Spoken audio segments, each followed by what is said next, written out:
Arc Raiders is here, and it is the newest hotness for the gaming community online. People are pumped. The player numbers keep rising. I keep seeing clips, YouTube videos. People are so hot on this game, and I'm really happy because Embark is one of my more recent favorite, I don't know, a favorite, but a new team that I'm really excited about.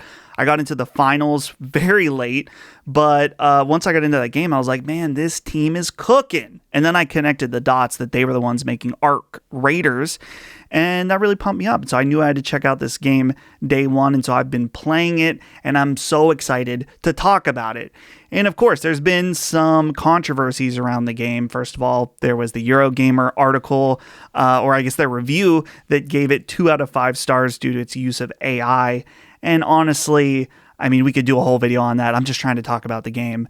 But also this conversation about whether or not it should be nominated for a Game of the Year. And we can talk about that a little bit in the video. But before we get into it, if you're new here, welcome to my channel. I'm Dustin, and I make videos here at least once a week, sometimes twice a week, and I also stream on Wednesday nights. I'm so happy to have you here.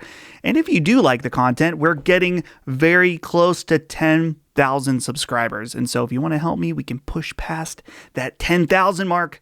That would be amazing.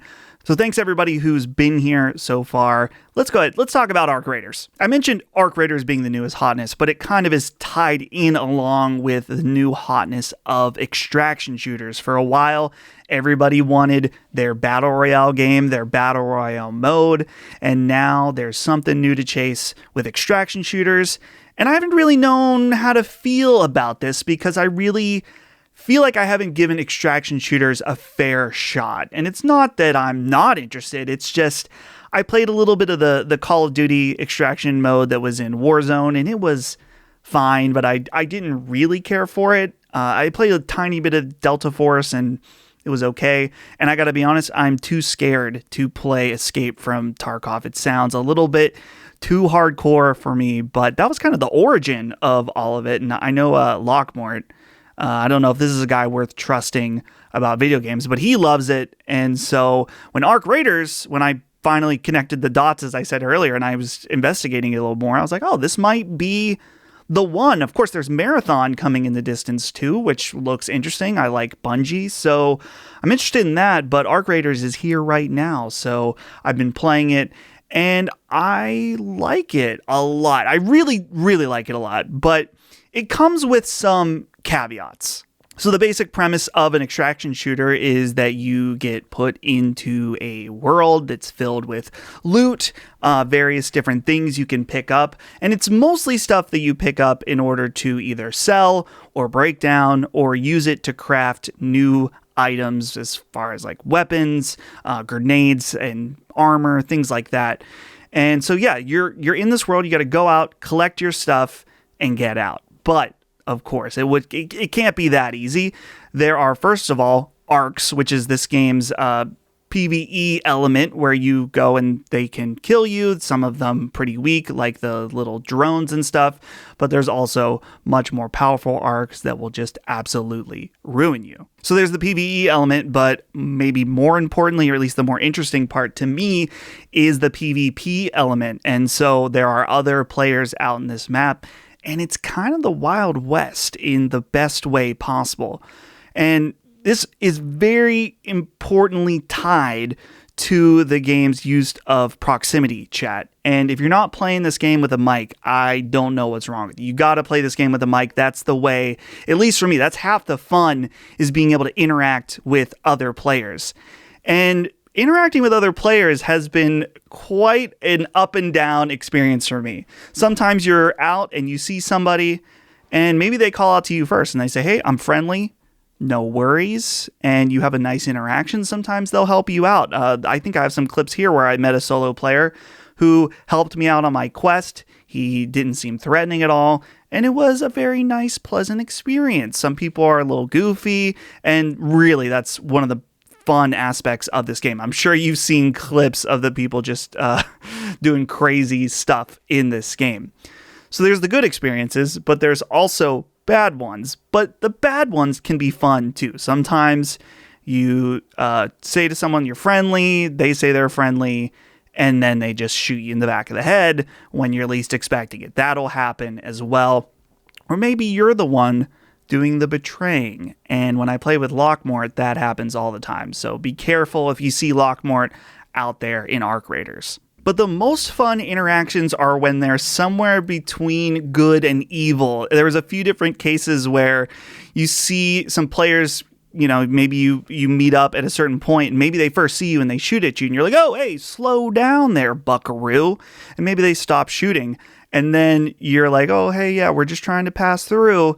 And it's almost like this. Is someone going to shoot first? Are you going to shoot me? Do I shoot him first before he shoots back?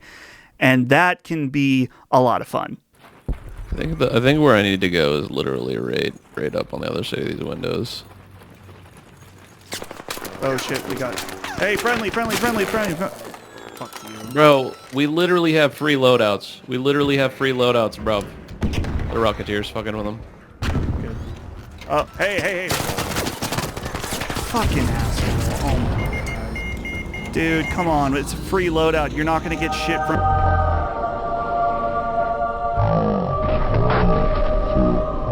Yeah, enjoy that fucking rocket, dude. Crawl over here. I maybe got a little off track, so going back to how the game works, you go in, you collect loot, you gotta fight the robots, you gotta protect yourself, or maybe team up with other players, and then you gotta extract. There's certain points on the map that are only available for a certain amount of time. You go, you call the elevator or the train or whatever, you gotta stay put while they come, and then you can leave, and then the cycle repeats anew. There's a lot of other elements as well, though. A lot of this game is actually played outside of the actual gameplay itself, where you are in the underground city, where you can build your workbenches to build new gear. There's also traders that you can talk to and buy some stuff from them. And most importantly, probably, is the quests that you can get that have you do specific tasks out in the world for some kind of reward. But the most important factor, what makes this so high stakes, I said earlier the game gives and takes, is that if you die in Arc Raiders, whether it's from another player or from an Arc out that's shooting rockets at you, you lose everything. You lose everything on you and you are not getting it back. The only slim chance you might get something back is if you're playing with a buddy that happens to not die and you can ask them very nicely to pick up your gun or some other value item and then bring it back for you. And then in the next match, they can give it to you. But that's a huge hassle. Usually you're all going to, if you die, you're probably all going to die and then you lose everything. And this can be, of course, very frustrating if you found some awesome loot. Maybe you have some weapons that you really liked, and then you simply do not have them anymore. Some other player said, no, that's mine. I'm taking it. And it's a give and take, because as annoying as it is to feel like you wasted the last 20 minutes and your best gear only because some jerk came and shot you without you knowing, you can also be the jerk on the other end that's shooting somebody and getting their loot. And I've realized, I mentioned that the ups and downs with the good and evil part. When I first started playing this game, I was so nice. I was like, hey, I'm friendly, don't shoot. How are you today? And this game will change you.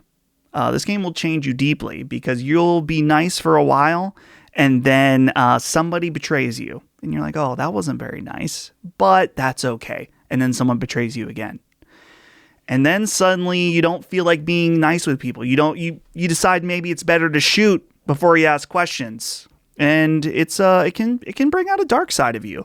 And let me tell you, the dark side can be quite fun when you maybe decide you want to betray someone, or you can get some sweet revenge on somebody that already shot at you. And of course, you got to taunt them when they're down. If you shoot somebody, there's a few moments where they're like can crawl around that someone can pick them up, and that's the best time to taunt somebody. And maybe a little bit of that toxic side that you remember from playing Halo 3 on Xbox 360, some of that might come out. You missed, bitch. Get me up.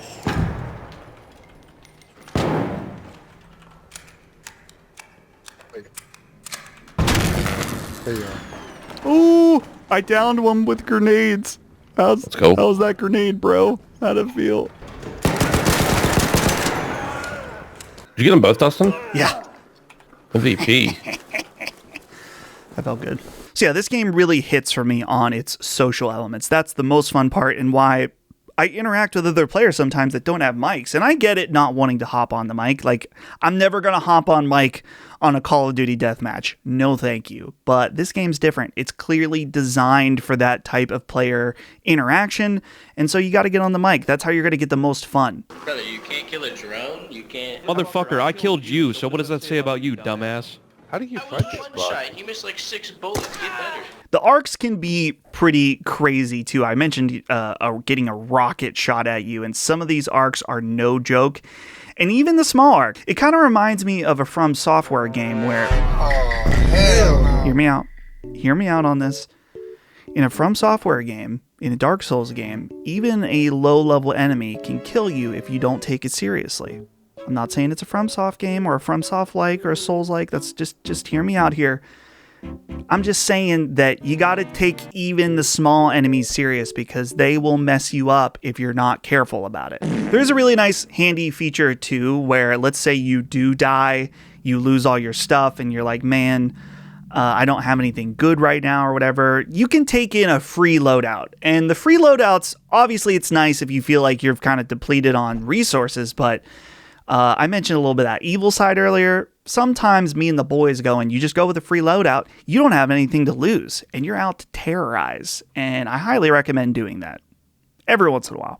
Arc Raiders also has a very deep customization aspect to it, both in terms of how your player looks, changing out the different trinkets attached to their bags, their clothes, and that's all fine and good. I knew that was going to be the case from the finals, that the customization in this game would be pretty awesome. But there's also a lot of customization in how you level up your character. For me, I've been focusing on getting my stamina up because there's nothing more annoying than when you're running around and you have to constantly pause and catch your breath. So I've been getting my stamina up, but there's also a lot of other abilities that can help you in terms of your health or how quickly you loot. And so there is a decent amount of choice in how you want to upgrade depending on how you play. There's also a lot of different types of gear that can make gameplay pretty interesting. Something like a zip line to get from point A to point B a lot quicker. Or there's a lot of different grenade types that do pretty interesting stuff, whether it's like a simple blast or there's ones that can draw arcs away.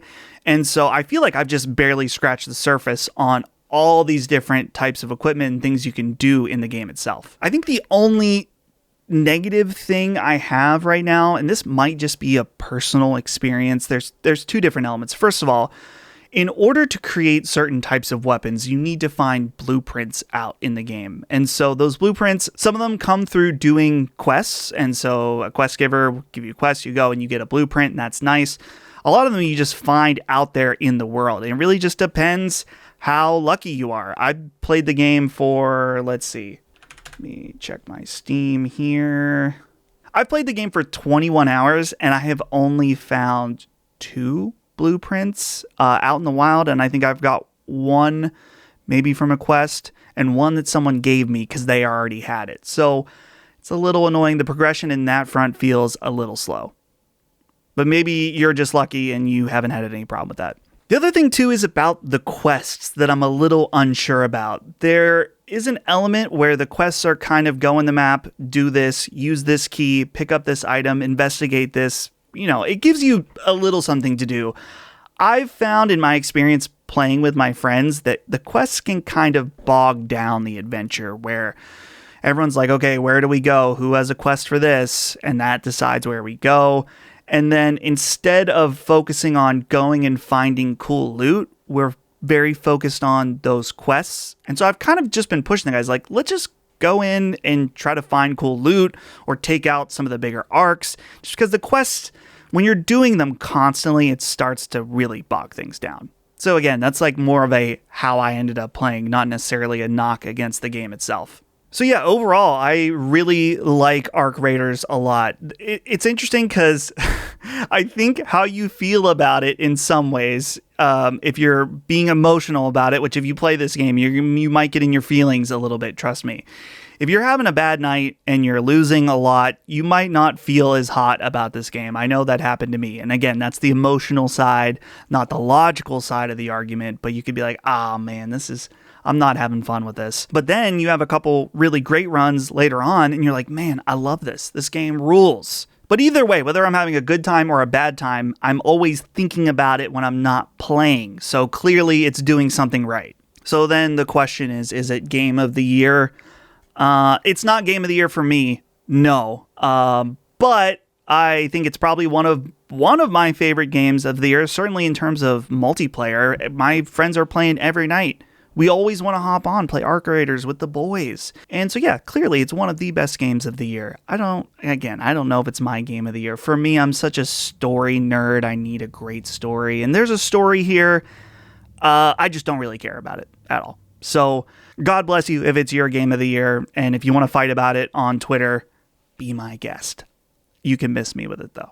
So I think that about sums up my thoughts so far on Arc Raiders. I'm still looking forward to Marathon, but I think Marathon is going to have a harder time really winning people over now that they have a new bar set with Arc Raiders, as far as a more casual experience, if you could even call it that. Thank you again for watching this video. I really appreciate you guys. It means a lot that you guys come, spend your time watching my videos. Your support means so much. I appreciate it. And we'll see you guys in the next video. Goodbye.